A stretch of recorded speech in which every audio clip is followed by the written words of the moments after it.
Assalamualaikum warahmatullahi wabarakatuh. Nama saya Dinda Rian Puspita dengan NIM 1710301040. Di sini saya ingin menerangkan tentang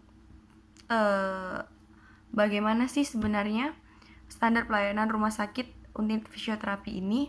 Nah, di sini nanti saya akan mempresentasikan 3 materi. Yang pertama, saya akan menjelaskan tentang hukum fisioterapi dalam praktek di rumah sakit. Yang kedua, memaparkan tentang STR, SIP, dan sistem kredensial. Yang terakhir itu, saya akan menjelaskan tentang memaparkan standar pelayanan dari fisioterapi pada masa COVID ini yang sudah diedarkan suratnya oleh IFI Maret 2020 kemarin.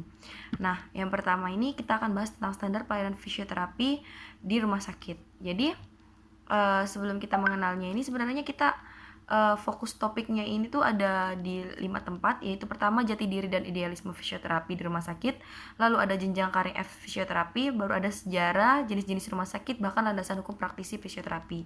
Nanti ini akan menguasai pelayanan dalam teknis birokrasi di rumah sakit. Jadi memiliki gambaran tentang karir masing-masing. Sebenarnya dari jenjang karir fisioterapi ini ada 4. Dari praktisi nanti dia di rumah sakit, lalu bisa ke klinik atau praktek mandiri.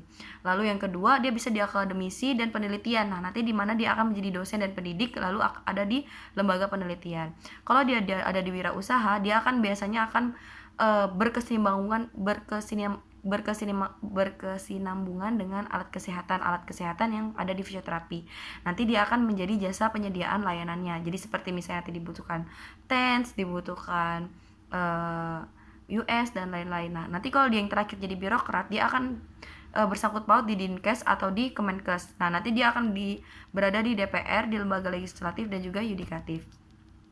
Nah, untuk dari ASN atau PNS-nya ini dari D3 itu ada di golongan 2C sampai dengan golongan 3. Kalau dia di S1 sampai profesi itu ada di golongan 3A sampai dengan di golongan 4. Sebenarnya gaji-gaji dari fisioterapi itu sudah dijelaskan, tinggal dicari di googling aja bahwa di situ sudah dijelaskan bahwa nanti kita praktisi itu per tahunnya itu akan berapa seperti itu. Nah, jenjang karir swasta ini dari perusahaan, misalnya rumah sakit atau klinik praktisi atau dan lain-lain. Nanti dia ini akan disesuaikan dengan pangkat golongan. Nanti dilihat bahwa dengan sesuai kinerja yang sudah diterapkan oleh fisioterapi. Lalu prinsipnya ini ada 4. Yang pertama, dia bisa membuka praktek mandiri, membuka klinik, bisa juga bekerja sama dengan instansi, bisa juga berwirausaha. Jadi sebenarnya sangat fleksibel sekali fisioterapi ini. Lalu juga tingkat pendapatan dari take home pay fisioterapis ini ada 2. Yang pertama dari owner klinik, yang kedua tuh pegawai. Jadi sebenarnya kita harus mengetahui bahwa fisioterapi ini apa saja sih yang ada. Oke, kita lanjut yang kedua, yaitu adalah landasan hukum fisioterapi dalam berpraktek. Yang pertama, STR ini berlaku untuk 2 SIPF di seluruh wilayah NKRI. Nah, SIPF ini dari Dinkes setempat yang masih berlaku. SOP pelayanan ini nanti informed consent, lalu ada surat kalibrasi EPA dari badan yang berwenang, lalu ada surat rujukan fisioterapi dari dokter spesialis, ada kasana keilmuan, ada juga RKK yang didapat dari uji kredensial fisioterapi, lalu ada peraturan hukum penguasaan yang ada di PMK 65 dan KMK 80. Nah, sebenarnya surat izin STR dan surat izin SIPF ini ada dari kita meminta nanti misalnya kita menyiapkan seperti foto, seperti surat izin, seperti surat STR kita, SIP kita, dan lain-lain. Nah, landasan hukum profesi fisioterapi di rumah sakit itu yang pertama ada Peraturan Menteri Kesehatan Republik Indonesia nomor 65 tahun 2015 tentang standar pelayanan fisioterapi. Nah, di sini yang kedua ada Peraturan Menteri Kesehatan Republik Indonesia nomor 80 tahun 2013 tentang penyelenggaraan pekerjaan dan praktisi fisioterapi. Dari pasal 1 dalam peraturan menteri ini yang dimaksud dengan yang pertama, fisioterapi itu adalah setiap orang yang telah lulus pendidikan fisioterapi sesuai dengan ketentuannya peraturan perundang-undangan. Yang kedua, fisioterapi adalah bentuk pelayanan kesehatan yang ditunjukkan kepada individu atau kelompok untuk mengembangkan, memelihara, memulihkan gerak dan fungsi tubuh sepanjang rentang kehidupan dengan menggunakan penanganan secara manual, peningkatan gerak dan juga peralatan seperti fisik, elektro dan mekanis, nah pelatihan fungsi, lalu juga ada komunikasi.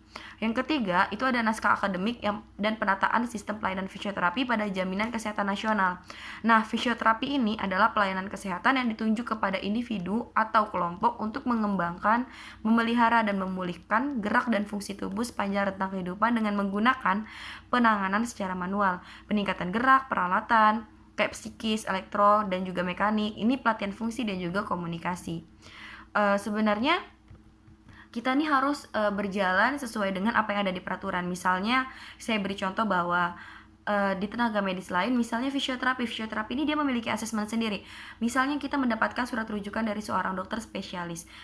Misalnya ada seorang pasien yang memiliki misalnya fraktur pada tulang. Nanti dokter memberikan kepada kita akan melakukan asesmen ulang. Dan kita akan melakukan penanganan sesuai dengan asesmen kita. Kita tidak harus mengikuti perintah dari dokter karena kita akan melakukan asesmen ulang kepada pasien. Seperti apa saja yang dirasakan, nyeri, dan lain-lain. Bahkan dokter akan tidak bisa menyangkut pauti dari apa penanganan kita kayak gitu. Dia akan menyerahkan 100% penanganannya itu kepada kita. Jadi kita ini adalah profesi di mana yang akan melakukan asesmen sendiri, yang akan melakukan kebijakan-kebijakan sendiri dengan standar-standar yang sudah diberikan. Jadi sebenarnya kita itu sangat memiliki wewenang untuk melakukan asesmen lagi kepada pasien. Nah, sebenarnya sejarah fisioterapi di Indonesia dari agresi militer Belanda II atau operasi gagak. Jadi dalam bahasa Belanda itu biasanya operatir Krai. Nah, ini terjadi pada saat 19 Desember 1948 yang diawali dengan serangan terhadap ibu kota Republik Indonesia di Yogyakarta. Jadi monumen serangan ini biasanya itu terjadi 1 Maret 1949 yang sekarang berada di titik 0 km Yogyakarta untuk mengenang jasa dan perjuangan TKR dan rakyat Yogyakarta pada masa agresi militer Belanda II terjadi pada 19 Desember 1948. Jadi sebenarnya serangan ini terjadi setelah kita ada dari kemerdekaan Republik Indonesia. Jadi dimulai dari pendidikan fisioterapi Indonesia. Jadi di Indonesia ini fisioterapi ini dimulai sejak tahun 1956. Untuk pertama kalinya direhabilitasi ke sentrum oleh Dr. Profesor Suharso Solo. Sekolah perawat fisioterapi yang diikuti oleh utusan dari rumah sakit dan orang telah berpengalaman dalam bidang keperawatan selama 2 tahun dan memiliki jasa SMP. Kemudian pada tahun 1957 didirikan sekolah asisten fisioterapi. Perkembangan selanjutnya berdiri Akademi Keperawatan Fisioterapi 1967 sampai 1970.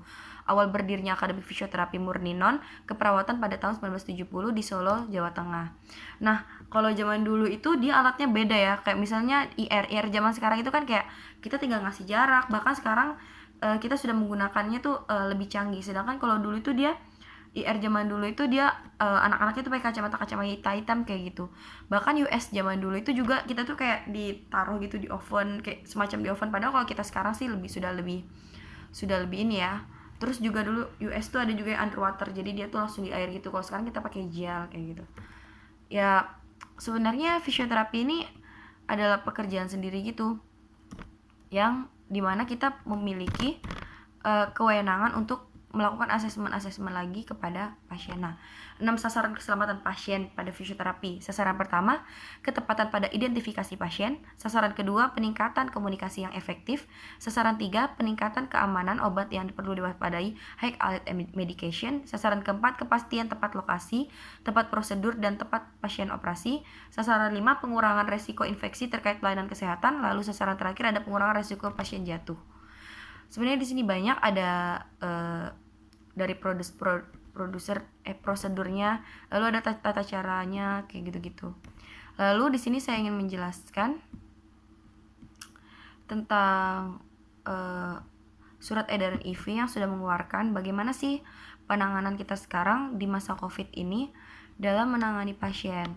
Jadi menyikapi perkembangan eskalasi pandemi penyebaran virus corona di Indonesia dan pertimbangan keamanan fisioterapi dalam penyelenggaraan pelayanan praktik atau pekerjaannya, pengurus dari IV ini mengeluarkan surat edaran yang berisi pertama, bahwa setelah melakukan asesmen, pelayanan dan penilaian situasi serta kondisi di fasilitas pelayanan kesehatan, di rumah sakit, puskesmas, klinik, dan lain-lain, masing-masing wilayah dipersilahkan kepada fisioterapi mengusul kepada pihak manajemen untuk melakukan pengaturan pasien, penjadwalan, pembatasan, atau penghentian pelayanan fisioterapi. Yang kedua, gunakan APD dan prosedur keamanan pelayanan sesuai dengan pedoman pelayanan fisioterapis yang terlampir. Yang ketiga, menghentikan kegiatan home visit. Jadi kita tidak ada home visit. Yang keempat, melakukan edukasi kepada masyarakat untuk tetap menjaga kesehatan, melakukan latihan atau exercise di rumah.